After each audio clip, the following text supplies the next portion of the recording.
पति की चोट के बाद मैं एकदम अकेली पड़ गई थी। वह पूरा दिन एक कमरे में पड़े रहते थे। चलने फिरने में भी वह असमर्थ थे। एक दिन मैं घर में बैठी थी, तभी दरवाजे की घंटी बजी तो दौड़कर मैंने दरवाज़ा खोला। सामने लगभग 18-20 साल का एक नवयुवक खड़ा था। उसने वहीं खड़े खड़े दरवाजे के बाहर से ही अपना परिचय दिया। जी, मैं नवीन हूँ, राकेश जी का बेटा। पापा ने आपको संदेश भेजा होगा। आओ, भीतर आओ, कहकर मैंने दरवाजे पर जगह बना दी। नवीन संकोच करता हुआ भीतर आ गया। जी, मैं आज ही यहाँ आया हूँ। आपको तकरीबन 8 साल पहले देखा था। तब मैं स्कूल में पढ़ रहा था। आपकी शादी का कार्ड हमारे घर आया था। तब मेरे हाई स्कूल के एग्ज़ाम थे, इसलिए आपके विवाह में शामिल नहीं हो सका था। मैं यहाँ कॉलेज की पढ़ाई के लिए आया हूँ और ये लीजिए, पापा ने ये सामान आपके लिए भेजा है, कहकर उसने एक बैग दे दिया। बैग में बगीचे के ताज़ा फल, सब्जियाँ, अचार वगैरह थे। मैंने खूब खुशी से आभार जताकर बैग ले लिया और उसको चाय नाश्ता वगैरह दिया। इसी बीच मैंने जोर देकर कहा, तुम यहीं पर रहो, मैं तुम्हारे पापा को कह चुकी हूँ कि सब कुछ तैयार मिल जाएगा, तुम अपनी पढ़ाई लिखाई पर ध्यान देना। नवीन ये सुनकर बस एक बार में ही मान गया, मानो इसी बात को सुनने के लिए बेचैन था। वह उठा और जल्दी से अपना सब सामान जो उसने बाहर बरामदे में रखा था भीतर ले आया। उस दिन नवीन अपना कमरा ठीक करता रहा। कुछ ही देर बाद वह वहाँ अपनापन महसूस करने लगा था, मगर उसका दिल यहाँ इतनी जल्दी लग जाएगा ये उसने सोचा ही नहीं था। अगले दिन नवीन को मैंने अपने पति से मिलवाया। नवीन हैरान रह गया कि वह मकान के सबसे पिछले कमरे में खामोश लेटे हुए थे। कमाल है, कल दोपहर से रात तक इनकी आवाज़ तक सुनाई नहीं दी, नवीन सोचता रहा। मैंने नवीन की सोच में व्यवधान डालते हुए कहा, दरअसल बात ये है कि ये दिन भर तो सोते रहते हैं और रात भर जागते हैं, मगर कल कुछ ऐसा हुआ कि दिन भर और रात भर सोते ही रहे। मैं नवीन के आने से बहुत ही खुश थी। 2 लोगों के सुनसान घर में कुछ रौनक तो हो गई थी।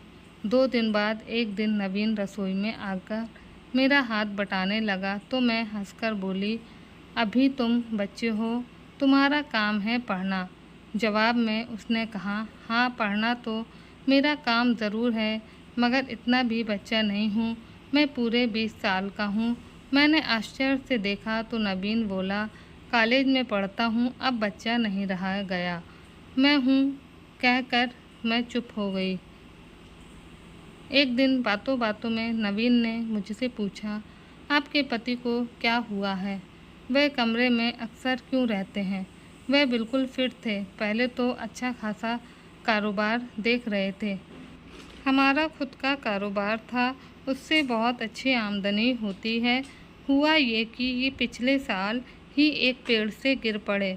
सब इलाज करा कर लिया है, मगर कंपा कंपा कर चलते हैं, यानी कि काँप काँप कर चलते हैं। फ़िलहाल तो 2 कदम चलने में भी पूरे 10 मिनट लगते हैं, इसलिए अपने कमरे में ही थोड़ा बहुत चलते हैं। सप्ताह में 3 दिन फिजियोथेरेपी कराने वाला आता है, बाकी फिल्में देखते हैं, किताबें पढ़ते हैं, धीरे धीरे ठीक हो जाएंगे। डॉक्टर ने कहा है कि समय लगेगा, पर फिर आराम से चलने लगेंगे। ओह! नवीन ने ये सुनकर उनकी तरफ देखा। वह जानता था कि मुश्किल से 5 साल ही हुए होंगे हमारे विवाह को। उसने अंदाज़ लगाया और अपनी उंगली में गिनने लगा। मैं बोली, हाँ, 5 साल हो गए हैं। याद है ना, तुम्हारी 10वीं के पेपर चल रहे थे तब, और उससे पहले भी मैं आपसे नहीं मिला था। शायद 6वीं में पढ़ता था, तब एक बार आपको देखा था। आप पापा के पास कुछ किताबें लेकर आई थी। हाँ हाँ, तब तुम्हारे पापा मेरे इतिहास के शिक्षक थे और मैं उनको किताबें लौटाने आई थी। उसके बाद मैं दूसरे स्कूल में जाने लगी थी और तुम्हारे पापा मेरे अध्यापक से मेरे भाई बन गए थे। दिन गुजरते रहे। नवीन को हमारे यहाँ रहते 4 महीने हो गए थे। वह यूँ तो लड़कपन के उबड़ खाबड़ रास्ते पर ही चल रहा था, लेकिन वह साफ समझ गया था कि हम दोनों की खामोश ज़िंदगी में फिजियोथेरेपिस्ट के अलावा वही है जो थोड़ा बहुत संगीत के सुर, लय, ताल पैदा कर रहा था। नवीन ने देखा था कि बगीचे में काम करने वाले ठेकेदार वगैरह भी एकाध बार आए थे और कोई बैंक वाला भी आता था, पर कभी कभी नवीन आज बिल्कुल ही फुर्सत में था, इसलिए वह गुनगुनाता हुआ रसोई में आया और चट से मेरी दोनों आंखें बंद करके मेरे कानों में मुंह लगाकर बोला, माया, आज मैं कर दूंगा सारा काम, तुम इधर आओ, यहाँ बैठो इस जगह। और वह हौले हौले मेरे मुलायम, अभी अभी धुले गीले और खुशबूदार बालों को लगभग सूंघता हुआ मुझको एक कुर्सी पर बैठाने लगा, लेकिन मैं उसको वहाँ बैठा कर खुद उसकी गोद में आसीन हो गई। हम दोनों कुछ पल ऐसे ही रहे, ना हिले डुले ना कुछ बोले, बस चुपचाप एक दूसरे को महसूस करते रहे। 2 मिनट बीते होंगे कि कहीं से कुछ खांसने की सी आवाज़ आई तो हम दोनों चौंक गए और घबराकर मैंने नवीन को अपने आप से तुरंत अलग किया। हालांकि नवीन की इच्छा नहीं थी कि वह मुझसे अलग हो। नवीन मन ही मन बीती दोपहर की उस मधुर बेला को अचानक याद करने लगा और उसके चेहरे पर एक शरारती मुस्कान तैर गई। मैंने ये सब ताड़ लिया था। मैं उसके गाल पर एक हल्की सी चपत लगाकर और दूसरे गाल पर मीठा सा चुम्बन देकर उठ खड़ी हुई। उसी पल भी नवीन ये फुसफुसाता हुआ कि दूसरे गाल से इतनी नाइंसाफ़ी क्यों, अपनी जगह से खड़ा हो गया और मेरे बगल में आकर काम करने लगा। मेरे बदन में जैसे बिजली कौंध रही थी। मैं कितनी प्रफुल्लित थी ये मेरा प्यासा मन जानता था। मैं तो ऐसे अद्भुत अनुभव को तरसी गई थी, मगर नवीन ने मेरा अधूरापन दूर कर दिया था। तपते रेगिस्तान में इतनी बरसात होगी और इतनी शानदार, मैं खुद बीता हुआ कल याद करके पुलक सी उठी थी। खांसने की आवाज़ दोबारा आने लगी। मैं एक कप चाय लेकर नवीन को प्यार से देखती हुई वहाँ से निकली और पति के कमरे तक पहुँच गई। नवीन चाय की चुस्कियाँ लेते हुए अपने लिए नाश्ता बनाने लगा।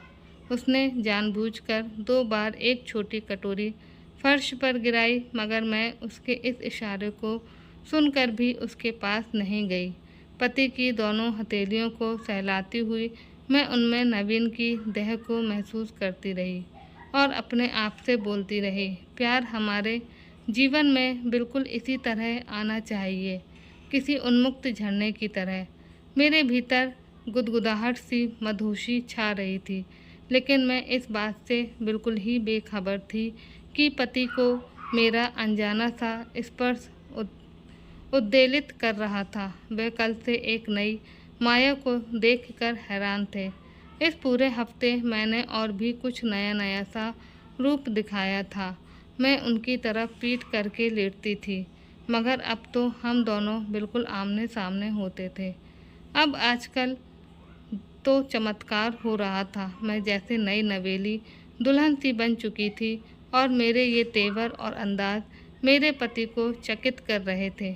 नवीन भी, जो शुरू शुरू में उनसे कभी कभार ही एकाध सेकंड को ही मिलता था, अब वह कंधे भी दबा रहा था, चाय भी पिला रहा था। एक दिन रसोई में मैं चाय बना रही थी, तभी नवीन ने आकर मुझको पीछे से अपनी बाहों में भर लिया और मुझको चूमने लगा। मैं भी उससे लिपट गई और हम दोनों एक दूसरे में खो गए। तभी खट की आवाज़ आई। इस आवाज़ से नवीन चौंक गया। हम दोनों एक दूसरे से अलग हुए। नवीन के प्यार को पाकर मैं बहुत खुश थी। अब मुझको जो जीवन एक लादा हुआ जीवन लग रहा था, अब वही जीवन फूल सा, बादलों सा, रुई के फाहिक सा लग रहा था। मैं नवीन के यहाँ आने को कुदरत के किसी करिश्मे की तरह मान चुकी थी। नवीन को यहाँ 1 साल पूरा होने जा रहा था और मैं अब खिलकर निखर निखर सी गई थी। सुबह शाम और रात भर पूरा जीवन मस्ती से सराबोर था। तो दोस्तों, आज को आपको कहानी कैसी लगी मुझे ज़रूर बताइएगा। साथ ही साथ चैनल को सब्सक्राइब कर दीजिएगा।